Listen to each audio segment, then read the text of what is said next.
Bismillahirrahmanirrahim. Assalamualaikum warahmatullahi wabarakatuh.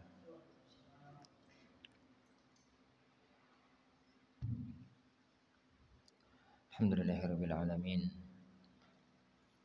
Wassalatu wassalamu ala asyrafil anbiya'i wal mursalin.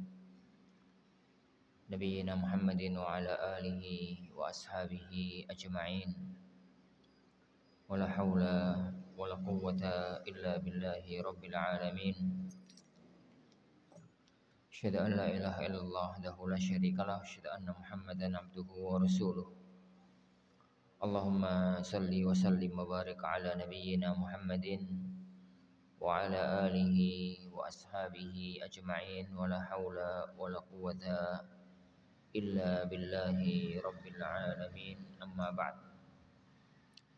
Ikhwani fiddin azani Allah wa iyyakum. Alhamdulillah, kita lanjutkan kajian kita pada al-mabhath ar-rabi', pembahasan yang keempat, khuluwu az-zawjaini minal mawani',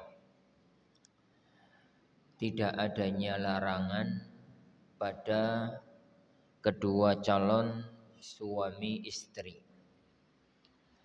Yushtaratu fi aqdin nikahi, disyaratkan dalam akad nikah, khuluwu zawjaini, kedua suami istri itu tidak ada minal mawani syar'iyyati, dari penghalang syariat, dari larangan syariat. Wadzalika, yang demikian itu bittifaqil madzahibil fiqhiyatil arba'ah, dengan kesepakatan 4 mazhab fikih, Hanafiyah wal Malikiyah wal Syafi'iyah wal Hanabilah. Wadzalika li'anna man fihima mawani', demikian itu karena orang yang ada penghalangnya, wujuduhuma kal adam, adanya keduanya seperti tidak adanya. Kama law kanatil mar'atu mu'taddatan, semacam kalau seandainya wanita itu sedang dalam masa iddah, wa tazawwajat, lalu dia nikah, fala yasihhun nikahu, maka pernikahan itu tidak sah. Masalah yang sedang dibahas oleh muallif rahimahullah pada bab yang ada di hadapan kita sekarang ini adalah bahwa salah satu di antara syarat pernikahan itu bisa sah adalah kalau suami atau istri tersebut tidak ada penghalang nikah. Jadi tidak ada penghalang nikah. Adapun kalau sosok suami ada, sosok istri ada, tapi ternyata salah satu dari keduanya atau malah kedua-duanya itu ada penghalang pernikahan yang menjadikan mereka enggak boleh nikah, ya maka berarti tetap enggak sah. Gambarannya itu misalkan saat akad nikah ternyata wanita itu masih dalam masa iddah, ditinggal wafat oleh suaminya. Yani kemudian belum sampai 4 bulan 10 hari dia sudah akad nikah, misalkan begitu, maka pernikahan tersebut enggak sah karena wanitanya masih punya penghalang pernikahan, yaitu dia masih dalam masa iddah. Atau misalkan salah satu dari keduanya atau kedua-duanya itu sedang dalam kondisi ihram, saat masih ihram haji atau ihram umrah, padahal tidak boleh orang yang sedang ihram itu nikah atau menikahkan. Maka orang kalau pas sedang ihram kemudian dia nikah, maka pernikahannya tidak sah. Atau mungkin jadi orang tersebut ternyata mahramnya, wanita yang dinikahi ternyata masih mahram, laki-laki yang menikahi dia ternyata masih mahram, maka pernikahan tersebut tidak sah. Pernikahan tersebut tidak sah karena ada penghalang pernikahan. Jadi ada penghalang pernikahan. Makanya beliau mengatakan di sini syarat pernikahan itu sah adalah suami istri tersebut tidak ada yang menghalangi dilaksanakan akad nikah tersebut. Wallahu a'lam. Al-mabhasul khamis, kita masuk pada pembahasan yang lain, yaitu i'lanun nikah wasyahadatu alaih. Mengumumkan pernikahan dan adanya saksi dalam pernikahan. Mengumumkan pernikahan sama saksi dalam pernikahan itu dua masalah yang berbeda. Kalau saksi itu cukup 2 orang. Saksi itu cukup 2 orang. Jadi kalau seandainya akad nikah itu di situ ada wali, di situ ada suami, terus ada 2 orang, wong papat tok, maka berarti sudah ada wali, sudah ada suami, sudah ada saksi. Tapi kan belum diumumkan. Tidak woro-woro kepada masyarakat, tidak ada pengumuman kepada masyarakat, tidak ada walimah kepada masyarakat. Bisa jadi pernikahan itu tanpa saksi tapi diumumkan. Gambarnya bagaimana? Ada seorang bapak punya seorang wanita, seorang anak perempuan, lalu dia nikahkan putrinya dengan orang lain. Nikah itu nggak ada satupun orang yang tahu, nggak ada saksinya. Lah, dapat seminggu kemudian bapak itu ngundang tonggo kanan kiri, ngundang saudara, lalu ngasih pengumuman, para bapak, para ibu sekalian, yang kula undang jenengan sedaya mau nyampaikan bahwasanya pekan lalu saya sudah nikahkan putri saya, dapat emas ini, misalkan begitu. Ini berarti ono pengumuman tapi nggak ada saksi. Jadi saksi pernikahan dengan pengumuman pernikahan itu dua masalah yang berbeda. Makanya beliau mengatakan di sini i'lanun nikah wasyahadatu alaih, mengumumkan pernikahan dan adanya saksi dalam pernikahan. Kita bahas masalah yang pertama. Al-matlabul awal i'lanun nikah, mengumumkan pernikahan. Al-far'ul awal, cabang masalah yang pertama, hukmu i'lanun nikah, hukum mengumumkan pernikahan.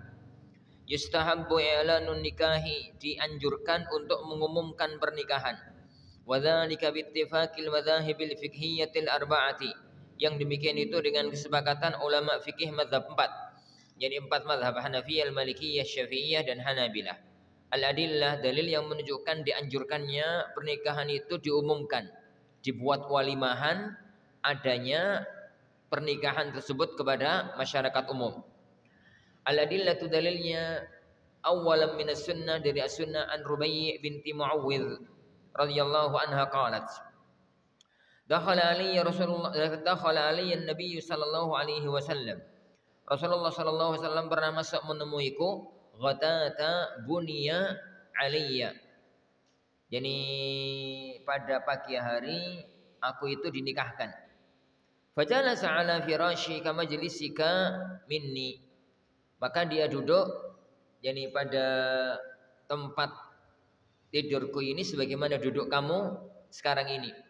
Wa juwairiyatun yadribna biduf, tatkala itu ada gadis-gadis kecil, anak-anak perempuan kecil, mereka itu sedang menabuh duf. Duf itu rebana tapi ra ono kecereke. Yandubna min man kutila min abaihinna yauma badrin, mereka menyenandungkan lagu, yakni membawakan lagu tentang bapak-bapak mereka terbunuh pada waktu perang Badar. Hatta qalat jariyatun, sampai ada seorang yakni gadis kecil, anak kecil wanita yang mengatakan, wa fiina nabiyyun ya'lamu ma fi ghadi, dan di antara kita ada seorang nabi yang mengetahui keesokan hari. Faqala Nabi sallallahu alaihi wasallam, la taquli hakadha wa quli ma kunti taqulin, yang itu jangan kamu katakan lagi, yang tadi yang tadi yang sudah kamu katakan enggak apa-apa, lanjutkan. Wajhud dalalah, sisi pengambilan dalil, al haditsu fihi i'lanun nikah bituf. Hadis ini ada faedah, yaitu adanya mengumumkan pernikahan dengan menabuh duf, wal ghina, yani al mubah, dan nyanyian yang mubah. An Anas bin Malik, dari Anas bin Malik radhiyallahu anhu, anna Abdurrahman ibn Auf, bahwasanya Abdurrahman ibn Auf jaa ila Rasulillah, datang menghadap sama Rasulullah sallallahu alaihi wasallam, wa bihi atharu sufratin, dan di pakaian beliau ada bekas-bekas warna kekuningan. Fasalahu Rasulullah, maka Rasulullah SAW bertanya kepadanya, yani fa akhbarahu annahu tazawwaja imra'atan minal ansar. Abdurrahman memberitahu bahwasanya beliau sudah menikah dengan wanita Ansar. Qala kam sukta ilaiha, wahai Abdurrahman, ini berapa mahar yang kamu berikan kepadanya?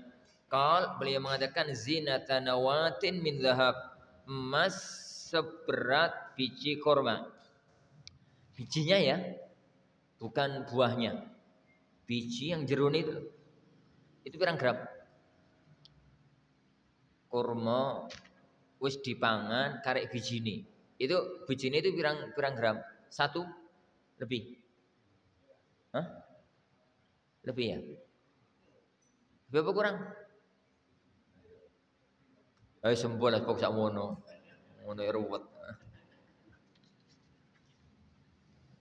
Faqala Rasulullah sallallahu alaihi wasallam, maka Rasulullah SAW mengatakan aulim walau bisya. Loh, buat walimah meskipun cuma belah seekor kambing. Wajhu dalalah, sisi pengambilan dalil qaulun Nabi sallallahu alaihi wasallam, sabdanya beliau sallam, aulim walau bisya. Buatlah walimahan meskipun hanya nyembelih seekor kambing. Fal hikmatu minhu, hikmahnya i'lanun nikah wa izharuhu, mengumumkan pernikahan dan menampakkan pernikahan. Wa it'amul fuqara, memberi makan kepada orang-orang fakir. Wasilatun lil aqarib wal arham, menyambung hubungan kekerabatan. Wa ma yahdutsu fihi minas surur, dan yang membuat senang yakni orang-orang yang ada di sekitarnya. Nah, barintanajani Allahu wa iyyakum. Jadi para ulama itu sepakat bahwa walimahan, mengumumkan pernikahan, itu istilah negeri kita kan walimahan, undang-undang tonggo, undang-undang konco, undang-undang dulur, untuk mereka disampaikan telah terjadi pernikahan. Kalau bahasa kita kan istilahnya walimahan, tasyakuran nikah, walimahan lah. Yang istilah negeri kita itu kan walimahan, itu disyariatkan. Para ulama kita itu hanya berselisih, itu hukumnya sunnah atau wajib. Itu ini hukumnya ini sunnah atau wajib. Jumhur ahli ilmu mengatakan mengumumkan pernikahan itu sunnah. Yani maksudnya itu membuat walimahan itu, yang dibuat walimahan itu sunnah. Jadi hakikat walimahan itu para ikhwatin azanillahu wa iyyakum adalah undang-undang orang, tonggo, konco gitu ya, untuk mereka diberitahu kalau fulan telah menikah dengan fulana. Kalau fulan telah menikah dengan fulana, itu hakikat dari walimahan. Lah, kemudian di situ nanti ada makanan, mangan-mangan mujair, mangan-mangan opo, tiwul, opo. Oke, di situ ada sesuatu yang mereka ngumpul-ngumpul, ada minum, ada makan, itu namanya ta'amul walimah, makanan ini walimahan. Dalil yang menunjukkan bahwasanya walimah itu diperintahkan adalah yani riwayat yang sangat tegas. Ini adalah riwayat dari Abdurrahman bin Auf. Abdurrahman bin Auf itu seorang sahabat yang kaya raya, konglomerat kota Mekah. Tatkala beliau hijrah ke kota Madinah, sebagaimana jenengan tahu, orang-orang Mekah itu membolehkan para sahabat hijrah dengan syarat tidak membawa harta. Semua harta yang dimiliki oleh para sahabat dijarah, diambil oleh mereka, dan mereka dibebaskan pergi asalkan cuma bawa pakaian yang nempel di badan tok, gitu ya. Tidak boleh bawa yang lainnya. Oleh karena itu kan dalam sejarah, tatkala Rasulullah SAW sudah hijrah ke kota Madinah dan beliau sudah merasa memiliki kekuatan, maka tatkala mendengar rombongan Abu Sufyan sebelum masuk Islam pulang dari Syam menuju ke Mekah membawa harta dagangan, maka Rasulullah SAW mencegat mereka karena mau ngambil apa? Harta mereka yang dulu dirampok oleh orang-orang Mekah. Kisah awal perang Badar. Intinya Abdurrahman itu berangkat ke Mekah nggak bawa apa-apa. Jadi nggak bawa jadi apa-apa. Singkat cerita, ya orang yang memang apa ya bakatnya dagang itu meskipun nggak duwe modal pun ya iso dagang. Jadi beliau itu ditunjukkan oleh salah satu saudaranya, saudara se-Islam ya. Jadi ke pasar, beliau melihat kondisi pasar kota Madinah, pasar induk ya, pasar Bani Qainuqa, yani kota Madinah. Lalu beliau melihat dari mana beliau harus berangkat dagang. Akhirnya dalam tak berselang lama setelah itu dari modal nol beliau sudah memiliki sesuatu untuk nikah. Akhirnya beliau nikah meskipun ala kadarnya. Meskipun ini ala kadarnya. Rasulullah SAW tahu kalau beliau itu nikah. Padahal kalau undang-undang. Rasulullah kan diundang. Beliau itu tahu kalau nikah. Kenapa ya Wan?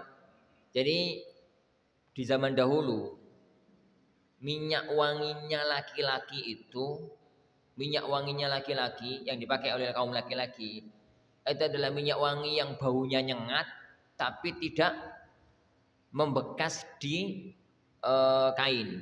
Jadi jenis minyak wanginya itu baunya itu nyengat tapi nggak membekas di kain. Nah, jenis minyak wanginya perempuan itu ada membekas bercak kekuningan di kain. Bercak kekuningan di kain tapi baunya itu lembut. Neng gak puwarak pol itu nggak tercium. Ini nggak tercium. Lah nek ana wong lanang kok sampai kainnya itu bercak-bercak kuning, itu berarti kitas apa?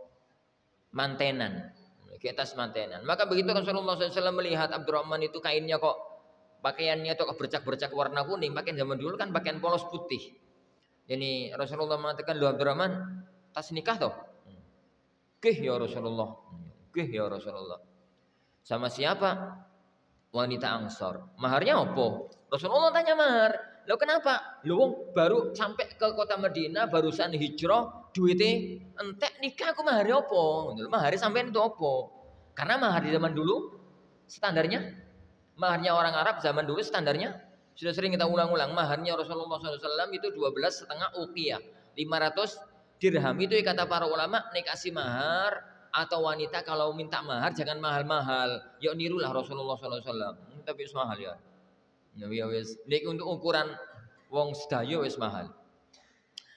Akhirnya beliau menjawab, "Ya Rasulullah, maharku emas sebesar seberat biji kurma." Rasulullah SAW kaget. "Lho kok ono nikah mek mahari sakmono zaman saiki ana mahari pira Mas?" "Mahari permen setunggal." "Mahari yo apa ngono lho? Mahari 10.000, mahari 10.000. Mahari 10.000." Nek zaman saiki mahar 10.000 kan ya ora pantes. Saiki mahar standar sekarang berapa mahar? Standar. Ya gak wong sugih, gak wong gak duwe, wong tengah-tengah. Rata-rata nek ngasih mahar atau minta mahar berapa? Nek orang golaan. 1 juta? Hah? 1 juta. 500? Mosok 500. Nyote gomen yo. Ya 1 juta lah. Ya sekitar itu. Jadi kalau ke standar. Jadi Abdurrahman itu ngasih standar jauh, ngasih mahar jauh di bawah standar yang berlaku, jauh di bawah standar yang berlaku. Lah melihat ada seorang sahabat yang masya Allah nikah, padahal ekonominya juga masih sangat sederhana, meskipun bekasnya orang kaya raya, tapi sekarang kan masih miskin. Yani apa ya, maharnya aja iso sampai 10.000 ngono ya. Rasulullah SAW memerintahkan kepada Abdurrahman bin Auf, "Ya wis nek ngono sampeyan tetep gawe walimah yo. Ya meskipun boleh-boleh mujair, tang goreng-goreng tempe tahu, pokoke ono walimahani." Jadi pokoke ono walimahani. Lho Sat, kok ngono Sat? Hadisnya kan aulim walau bisa buatlah walimahan meskipun hanya beleh kambing. Iyalah kambing bagi orang Madinah itu kan kelas-kelas yani manuk poyo. Yani manuk poyo apa mujair mau apa. Yani ayam saya gede ayam di bang baik.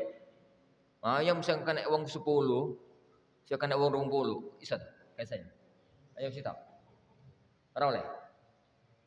Iya, ya undang lah walimahan meskipun hanya seekor kambing. Kenapa orientan azani Allahu yani wa iyakum, kambing di zaman itu ini untuk walimahan paling ya 5 orang 10 orang. Yani 5 orang 10 yani 10 orang. Masih ingat? Yani tatkala ada seorang sahabat itu kepingin untuk buat makanan untuk Rasulullah SAW. Itu Rasulullah yani sallallahu alaihi yani wa ala alihi wasallam tatkala melihat Rasulullah itu kelaparan toh. Akhirnya beliau pulang ngomong sama istrinya tatkala perang Khandaq. Ngomong sama istrinya, "Ada sesuatu yang bisa untuk makan enggak? Rasulullah kelaparan." Gitu. Ya enggak ada, adanya kambing satu. Ya wis dibeleh yuk, dibeleh. Dibeleh, setelah dimasak, terus Rasulullah sallallahu alaihi wasallam diomongi, "Ya Rasulullah, teng griya wonten makanan ya Rasulullah. Tapi jenengan mawon kali 1-2 orang, makanannya cuma dikit. Padahal kambing satu." Ini padahal kambing satu. Lalu Rasulullah mengatakan, "Wahai sekalian kaum muslimin, para sahabat, di rumahnya fulan ada makanan. Yuk budal kabeh." Gemeter wonge. Ini para sahabat ini gemeter lho wong niat nembe kanggo orang 3, orang 4 undang sakmono akeh. Jadi gambarannya itu kambing satu itu yani itu walimah yang amat sangat sederhana sekali. Nunggolokan ngono ya ayam sito. Isi akeh ayam sito. Isi akeh ayam yani ayam sito. Anak itu pernah suatu hari ya. Sekitar sepekan sebelumnya itu ada salah satu ikhwah itu yang ngomong anak, "Ustaz, dinten hari ini sore hari jenengan ada waktu Ustaz. Pas longgar Pak, ada apa nggih? Anu Ustaz, teng griya nggih. Anu walimahan, nikahkan. Tolong nanti jenengan ngasih tausiah sebentar." Khair insyaallah. Di hari yang ditentukan anak datang. Anak datang. Tatkala itu baru ada 3 orang atau berapa. Nah katakan, "Pak, mulainya acara jam pinten? Mulai acara jam berapa? Wong sudah agak sore." "Ya cuma ini Ustaz." "Hah? Cuma ini?" "Ya semoga ya dimulai." Jadi bener acaranya itu cuma anak, beliau, mantune sama 2 orang. Terus ada beberapa perempuan di dalam. Ada beberapa perempuan di dalam. Ini. Wis ngono, yani bar selesai acara toh, terus mangani pitik. Mangan itu pitik. Mulai-mulai ku ora ono berkati. Aku gak mempermasalahkan berkat ya. Jadi apa ya? Ya kira-kira ngono pula kira-kira gambaran. Terus buat walimah sekelas-kelas pokoknya saji di sini pokoknya sekedar ono ya goreng-goreng tahu, goreng-goreng tempe. Jupuk-jupuk cipulukan apa. Jadi ngundang-ngundang keres apa. Pokoknya ada sesuatu yang dimakan gitu, ada sesuatu yang dimakan. Ya seperti itu. Jadi semacam itu gambaran aulim walau jadi aulim walau bisa. Makanya ya fikih yang disampaikan oleh para ulama bahwa sunnahnya nikah itu sunnah walimah itu beleh kambing itu dibawa ke Indonesia saya permasalahkan. Kenapa? Di negeri mereka yani walimah beleh kambing itu ya apa ya? Pokoknya yani sesederhana mungkin. Kalau sekarang ya di negeri kita polah saunoi. Pokoknya ada walimah. Pokoknya ada yani walimah. Itu makna aulim walau bisyatin. Yani aulim yani walau bisyatin. Jadi dalam hadis yang pertama dalam kisah pernikahan Rubayyi binti Muawwid itu Rasulullah SAW datang karena undangan walimahannya. Yani beliau itu datang sampai masuk ke rumah, dimasukkan ke dalam rumah. Tatkala itu di dalam itu ada gadis-gadis kecil, Juwairiyah, Jariyah. Juwairiyah itu adalah anak perempuan yang masih belum balik. Bocah-bocah TK, bocah-bocah SD kelas 3, kelas 4 sekitar itulah. Itu namanya Jariyah. Anak-anak yang masih kecil. Mereka itu nabuh rebana. Jadi yang dinyanyikan itu adalah lagu-lagu yani lagu-lagu perang. Kalau bahasa kita ini halo-halo Bandung. Terus apa mana? Yani apa? Hah? Yani baju tak gentar. Terus apa nih? Aku semali lagu-lagu TK. Jadi lagu-lagu ini lah. Lagu-lagu perang Badar. Yani lagu-lagu yani perang Badar sambil diiringi dengan musik pakai duf. Jadi pakai duf. Rasulullah SAW tidak mempermasalahkan. Yani anak gadis kecil itu pakai duf itu. Pakai duf, yani menyanyikan lagu yang mereka nyanyikan di barna oleh Rasulullah SAW. Tapi ada satu kalimat yang bermasalah. Jadi tengah-tengahnya itu mereka anak-anak kecil itu mengatakan indana nabiyyun ya'lamu ma fi ghadi. Di tengah-tengah kita ada seorang nabi yang mengetahui perkara yang akan terjadi besok. Dihentikan sama Rasulullah. Dek atau nak, ojo gitu. Yang kalimat itu jangan. Yang sebelumnya teruskan, yang sebelumnya teruskan aja. Jadi menunjukkan bahwa dalam walimahan itu ada nuansa gembira, nuansa senang yang itu diwujudkan dengan menabuh duf, dengan menyanyikan, jadi menyanyikan lagu asal liriknya benar, syairnya itu benar. Insya Allah nanti kita bahas pada babnya. Jadi kita bahas pada babnya insya Allah Subhanahu wa taala tentang masalah walimahan gitu ya, tentang jadi masalah walimahan. Yang intinya insya Allah nanti lengkapnya. Yang intinya ya Wan, salah satu di antara sunnah pernikahan itu ada lagu yang dinyanyikan. Ini ada lagu yang dinyanyikan dengan syarat pertama, musik, yani alat musik yang dipakai itu hanya duf, tok, hanya duf, yani enggak yang lain. Yang kedua, yang nyanyikan itu anak wanita yang masih kecil, anak wanita yang masih kecil dan membunyikan, menyetel yang lagu-lagu pernikahan, nyanyian anak-anak kecil, musik yang dilakukan itu hanya duf, maka itu adalah salah satu di antara sunnah-sunnah yang pernikahan sebagaimana dalam hadis Mu'ad atau Muawwid yani binti Rubayyi binti Muawwid. Wallahu a'lam bissawab. Nah.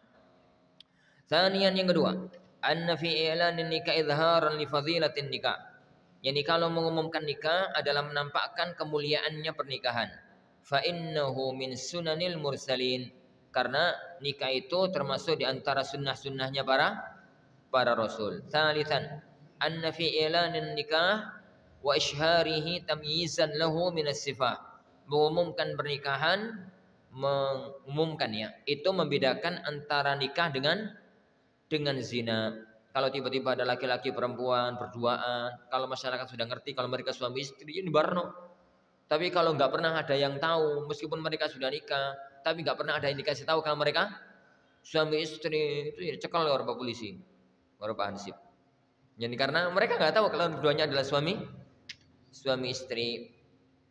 Anna fi i'lanin nikah saddan li dzari'atil fasad.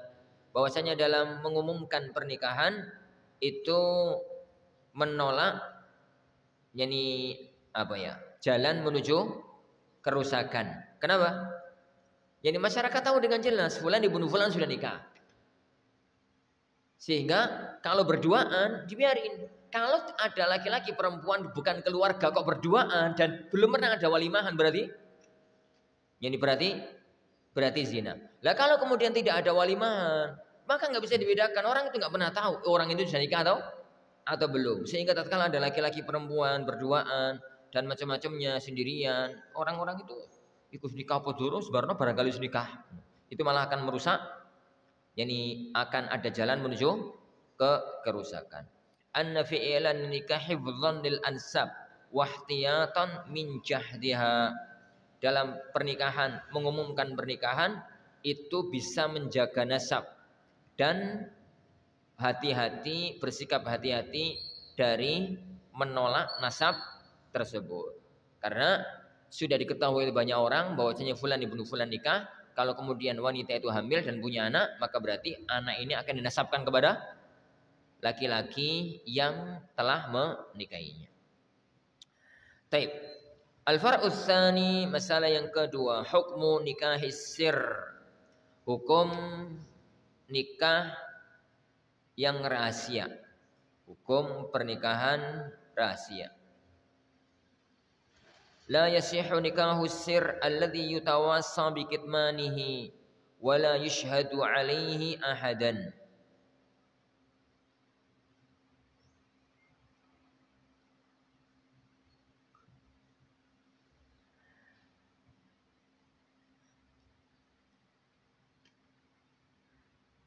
Tidak sah pernikahan sir yang diwasiatkan, yang diinginkan untuk disembunyikan dan tidak ada ini satupun yang menjadi saksi. Dalam catatan kaki nomor 6 beliau mengatakan wa min suwarihil mu'asirah. Di Di antara bentuk nikahnya nggak ada di negeri kita, ini adanya di negeri mereka. Di antara bentuk pernikahan nikah usir di zaman ini itu zawajus sadaqah. Zawaju as-sadaqah. Pernikahan persahabatan sih. Sadaqah, friend. Nah, itu kan friend. Terjemahannya aja lah. Wa huwa alaqatun muharramatun baina dzakarin wa unsa. Gambarnya itu adalah laki-laki perempuan menyambung hubungan yang haram. Qaimatun ala sadaqatin sahsiyatin bainahuma, yang dibangun atas persahabatan pribadi antara keduanya. Duna wujudi aqdin syar'i, tanpa adanya akad syar'i. Wa huwa muharramun syar'a, dan ini haram secara syariat. Di negeri kita apa ya kira-kira ya? Pacaran. Sehingga berani kayak gitu itu di negeri kita apa? Kalau di negeri kita itu pacaran itu kan orang itu ngerti kalau belum nikah. Di negeri Arab, di sebagian negeri Timur Tengah itu ada satu adat yang kurang ajar. Nek wis tunangan itu sudah dibebaskan untuk yani berdua, jalan-jalan, nginep berdua dan macam-macamnya. Itu ada di sebagian negeri Timur Tengah, tapi tidak semuanya. Dan itu haram kalau memang semacam itu yang dimaksud. Kenapa?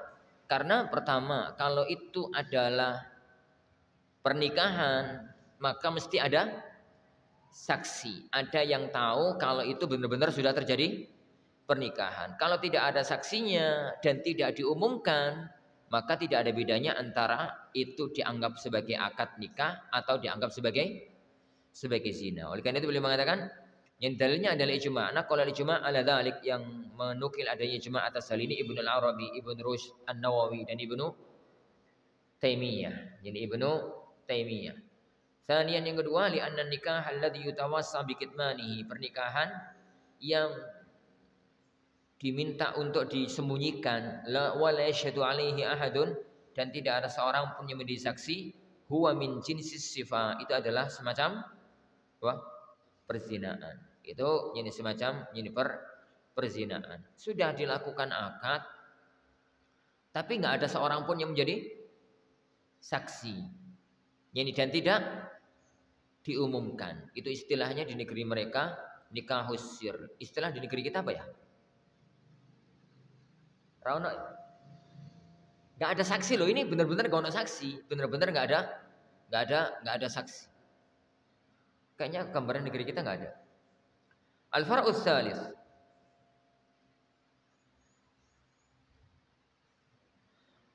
hukmun nikah alladhi yaktumuhu al-waliyyu waz-zawju wasyuhudu wa la yu'linunahu. Ya, kali ini mungkin ada kali ini negeri kita.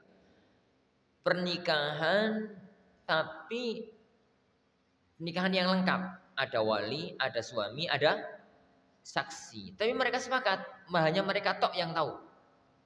Jadi nggak ada seorang pun yang bisa tahu kalau telah terjadi pernikahan. Tapi ada wali, ada suami, ada saksi. Hukum nikah alladhi yaktumuhul waliyyu, hukum pernikahan yang disembunyikan oleh wali, suami, wasyuhud dan saksi, wala yu'linunahu, dan mereka tidak mengumumkannya. Yasihun nikah alladhi yaktumuhul waliyyu waz-zawju wasyuhud. Yani nikah itu sah yang disembunyikan oleh wali, saksi dan suami dan saksi. Wa hadza madhhabul jumhur, ini madhab jumhur, yani Hanafiyah, Syafi'iyah dan Hanabilah. Wa qaulu ba'dis salaf, dan sebagian ulama salaf. Wa dzalika kal'ati, yang demikian itu karena berikut ini. Awalan, yang pertama, annahu laisa sirra. Sebenarnya hakikatnya pernikahan jenis tadi itu tidak pernikahan yang dirahasiakan. Ma'alimahu khamsatun, selagi ada 5 orang yang tahu. An-nakih, laki-laki yang menikah. Al-munkih, wali yang nikahkan. Al-munkahah, wanita yang dinikahkan. Wasyahidan, dan 2 orang saksi. Tatkala sudah ada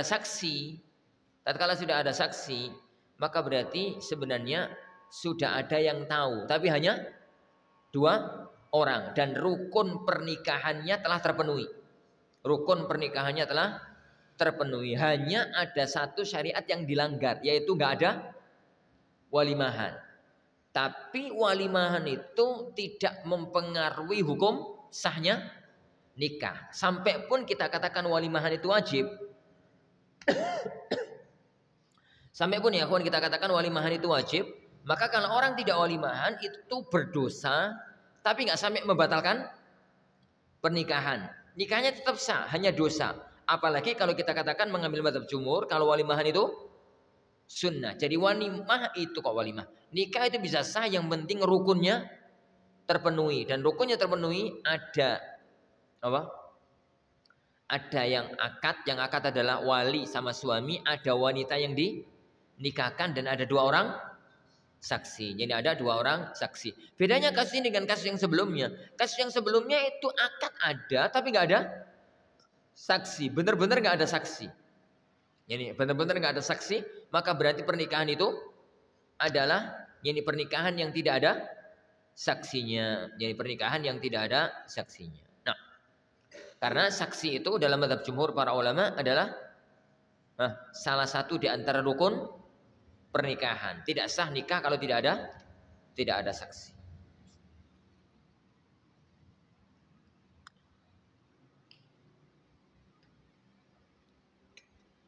Baik. Al-matlabu ats-tsani, masalah yang kedua, asy-syahadatu 'alan nikah.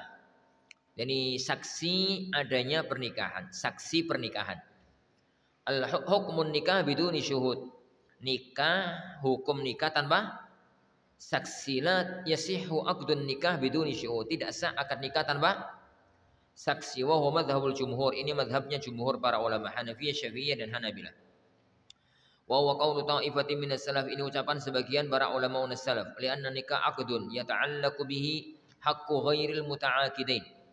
Karena nikah itu adalah satu akad yang berkaitan dengan hak selain orang yang melaksanakan akad itu sendiri. Wa huwal walad, yaitu anaknya nanti.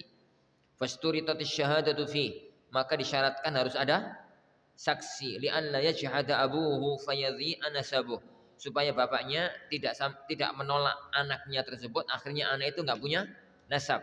Bihila fi ghairihi minal uqud, beda dengan akad-akad yang lainnya. Jadi dalam mazhab jumhur para ulama para hadirin azanillahu wa iyyakum, nikah itu syaratnya harus ada 2 orang saksi. Harus ada 2 orang saksi. 2 orang saksi itu maknanya adalah adanya 2 orang yang mengetahui terjadi akad nikah tersebut, yang mengetahui terjadinya akad nikah tersebut. Itu 2 orang, ini 2 orang saksi. Apabila tidak ada saksi, maka berarti nikah tersebut tidak sah karena tidak ada atau ada salah satu rukun yang tidak terpenuhi. Tidak ada tidak ada salah satu rukun yang mestinya ada. Mestinya harus terpenuhi, ternyata ini tidak ada. Jadi mestinya ini tidak ada. Wallahu a'lam. Ini itu gambaran kalau tidak ada saksi. Oleh karena itu nikah wali ngomong sama siapa? Sama seorang bapak ngomong sama orang yang mau dijadikan mantunya, saya nikahkan kamu dengan putriku. Lalu dia mengatakan saya terima. Itu sebenarnya akad telah terjadi. Kalau tidak ada saksi maka akad itu enggak sah. Ini akad itu tidak sah karena saksi itu salah satu di antara rukun atau syarat pernikahan. Rukun atau syarat pernikahan. Wallahu a'lam. Jadi itu masalah saksinya. Kita itu ada 3 masalah.